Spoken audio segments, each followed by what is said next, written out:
Well, thank you. Good evening.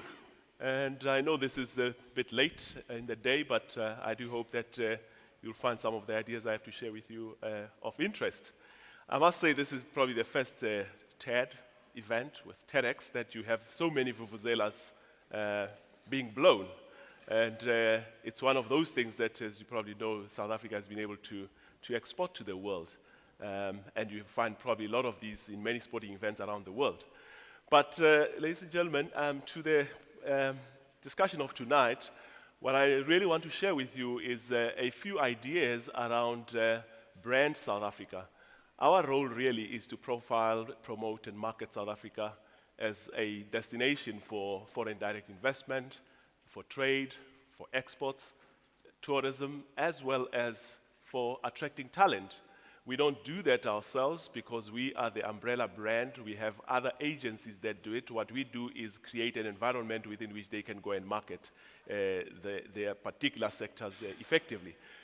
But I think it suffices to say that talking about the World Cup is really one of those platforms that we have used to promote South Africa, to position it differently in the minds of the world. But the event in itself was for us not an end. It was really one of those milestones in the path towards creating a competitive country. Now, if I must take a step back, I think the challenge for all marketeers, people who are marketing countries and brands, is that if you are located geographically like ourselves in Africa, you have to contend with a few other factors in marketing your country than other Western countries have to do or other developing countries have.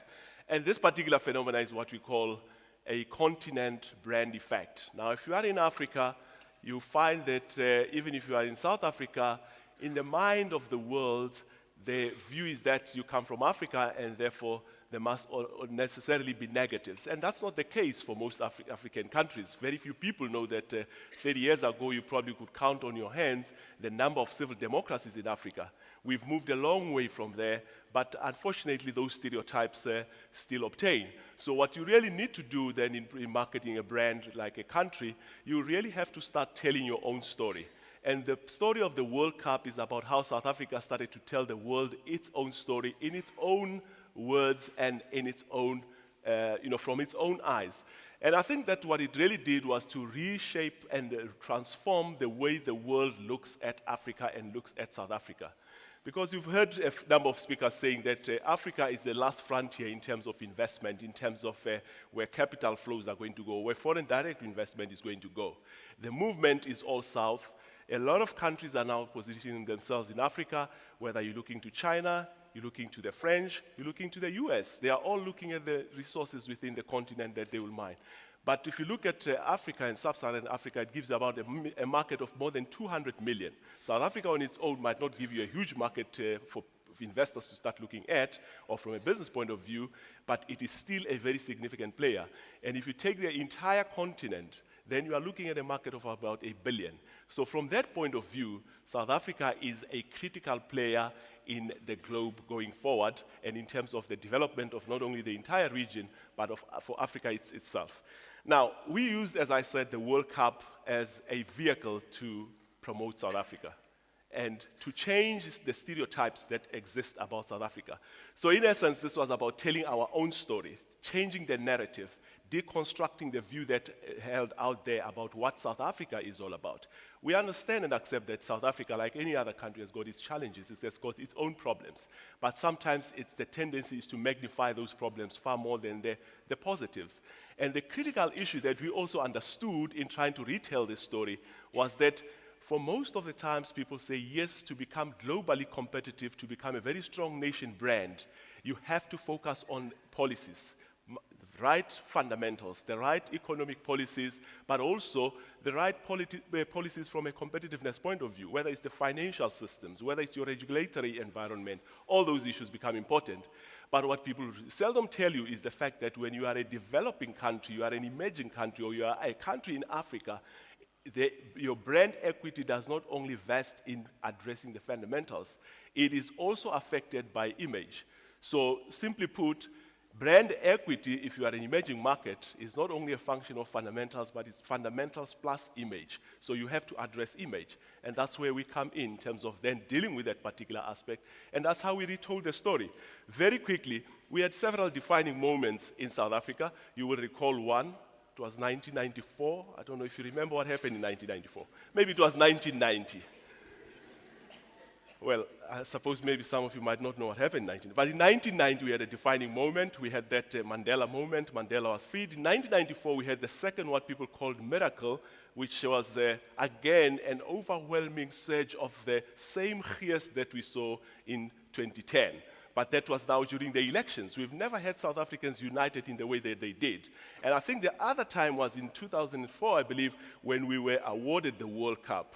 And again, you saw South Africans coming together, and most South Africans will actually tell you where they were at the time the announcement was made, which means this had a great impact on South Africans. But as we won the World Cup, for those of us who are in the business of then selling the country and trying to attract foreign direct investment, we had to contend with what the world had to say about us. So the world started to tell a different story about South Africa. There were a lot of skeptics, a lot of people who did not believe that South Africa could pull this off. And so we had to say, how do we retell this story? How do we reconstruct this story for the world to believe that South Africa will do this, but to ensure that after the World Cup, South Africa is seen as a viable destination for investment, for business, for exports going forward. But a lot of stories were said. Some of those people said, stay out for your own good. Some of you will recall the new inventions that people made, which never really turned into good business ideas, like I think there was a knife-proof flag jacket or something. It was a business idea which was dead before it even started. And a lot of people said, don't go to South Africa, etc. So this is the environment in which we had to then tell our story. So we said, then how do we tell this story if this is the case? We then had to say we need to focus on ensuring that South Africa delivers, but we need to also make sure that South Africans themselves create an environment for the best World Cup ever. But how do you reach 48 million people? We then said we need to get to 20% of the people who will give us the 80% of impact, because that's what our role is. We said we cannot go and make a brand promise out there which cannot be met. So we needed to make sure that when the world looked at South Africa, came to South Africa, we would deliver on that brand impact. So what did we do? We mobilized the people who could mobilize others. We went to about 50 corporates, for example, and seeded campaigns such as the Fly the Flag campaign, the Football Fridays, which were started incidentally by just a small a grouping of people. A hotel started this thing, and we saw that it had legs, and we took it over, and together with other partners, we took it forward. We had a number of other initiatives, which were all part of the attempt to reconstruct the narrative that was going on around there. But in the meantime, you will recall that the stadia were being built. There were those who believed that we wouldn't finish the stadia, and there were those who believed that maybe a plan B had to emerge. And some of you recall that the Australians saw themselves as a plan B. Well, at the end of the World Cup, FIFA announced that we are actually a plan B going forward. But we are also a benchmark and a model. But that was later down the line. What was happening is that we were building the stadia, and a lot of people slept through the revolution. It was like what happened in Shanghai. The West didn't realize that a city like Shanghai was being built, and only when they opened their eyes, they realized that the Chinese had built this entire city in less than 20 years. And this is what was happening in South Africa. But what happened was, as we were building these things, we realized the power of social media.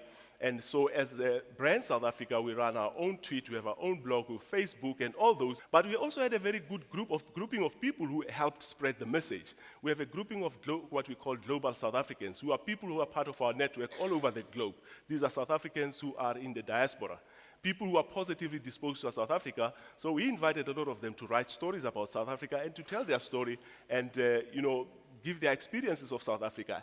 And the tide started to turn, because we saw a lot of positivity. But also we used our media club, which is a platform where we post accurate stories about what South Africa stands for, whether it's the economy, whether it's politics, or whatever.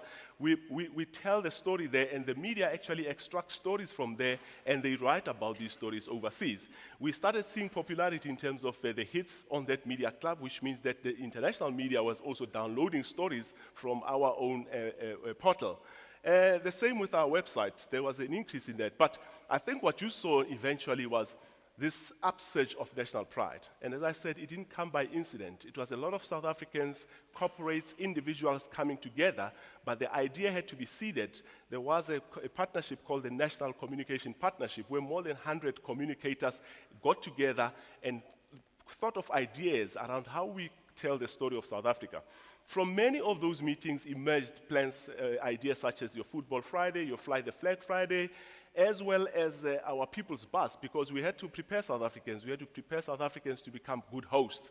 And so we launched all these campaigns on the back of a trip that we made to all the countries which were participating in Africa. We targeted particularly African countries because that's, again, where negativity to South Africa existed, because we tend to be seen as playing Big Brother on the continent. And so we had to really go out there and speak to those particular countries and change perceptions about South Africa.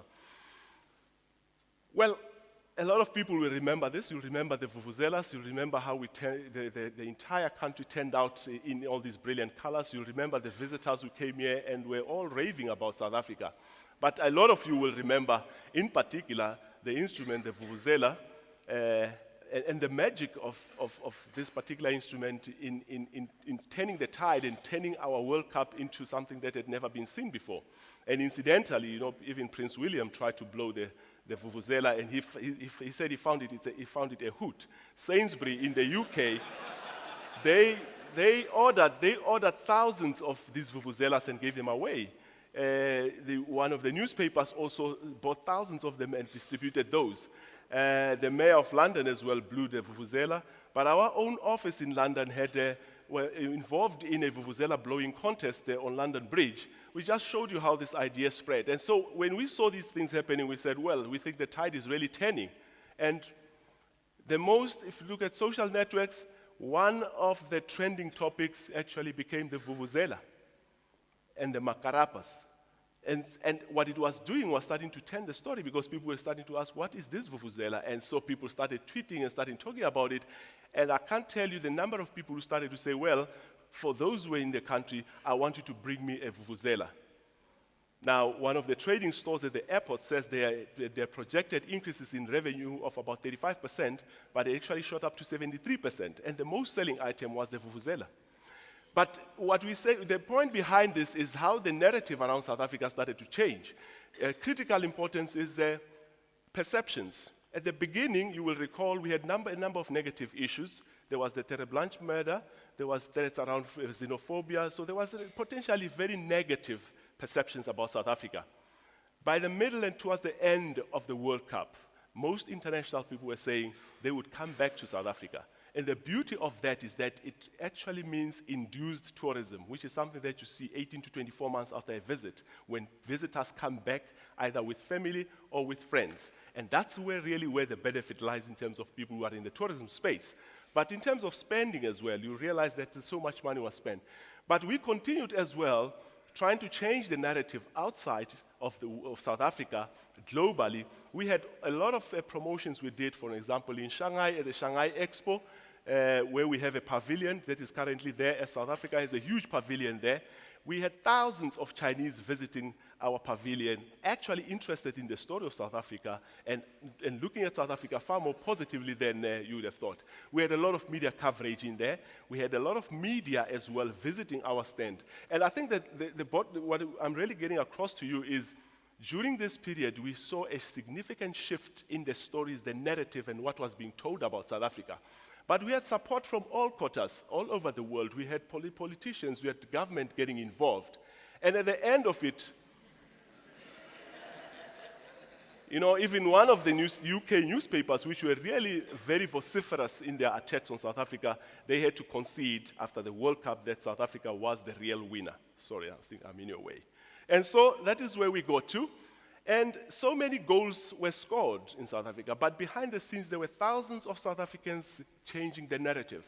There was a conference in Grahamstown on journalism, World Journalism Conference. We brought out about 25 bloggers, and these bloggers were telling the story about South Africa. But independent of our activities, there were a lot of people who went on tweeting about South Africa. And those of you, for instance, you would know some of the celebrities who visited South Africa during that time, whose followers ran up to millions, some of them, who were also tweeting. Some of them obviously got publicity from a wrong perspective, like your Hilton Paris, but they kept on tweeting about the experiences they were having in South Africa. And that in itself became a viral message. By the end of the World Cup, we could find in our media analysis very few, in fact, we could not find negative stories about South Africa, about substantive issues that emerged out of that. We had lots of apologies from some people who had cast us in a negative light. But we also had, I think it's The Guardian that eventually said, well, South Africa was the winner. And most of those sketches did not have much to say at the end of the World Cup. But I think the goals that were scored out of this are not so much the goals that were scored on the field. It's the goals that we scored in terms of how South Africa becomes positioned going forward. I omitted to tell you, for instance, from an investment point of view, during one of the Japanese games, when Japan played, and by the way, I must tell you that Japan is one of those countries on the Nation Brand Index which ranks us at about 46 or 48, which means they have very little awareness or they do not see us as a very competitive country and a country that's good enough for investment. That's how they position us. But during that game, one of the Japanese games, there is a bond that was going for commodities of about 200 million US dollars. The uptake for that bond came from the Japanese market. During that period, there were a lot of inquiries from America and the US in terms of mergers and acquisitions around South Africa. There's a lot of other stories that are much more substantive and positive that showed how the narrative changed from a country where people were saying, you're not going to come back alive, and to one that says, I have to be in this place. And eventually, so there are so many other goals that were scored, but what we did as South Africans came together, South Africans supported the team, but mostly supported South Africa in terms of how we flew the flag for South Africa, how we changed the narrative ourselves. It boils down to saying, if you don't tell your own story, somebody else will tell it for you, and they will tell it the way they see it. They will tell it the Hollywood style, or they will tell it the UK media style. And so we opted to say we are going to tell our own story. And I think at the end of it, South Africa is the better for it. We will naturally see the positives coming out of this in terms of trade and business, but at the end of the day, the winner was South Africa. Many goals were scored, and the benefits from most of these we will see later. I didn't even touch on the infrastructure and everything else that we put on the ground that will later down the line really give us good returns in terms of investment. But we do believe that this was a great World Cup, but also a lesson in how one changes the narrative around their country. Also a lesson around how social media is a far more powerful medium than any other. And in this case, we saw how print journalism, for instance, was eclipsed by social media in changing the narrative of a country. Thank you very much, ladies and gentlemen.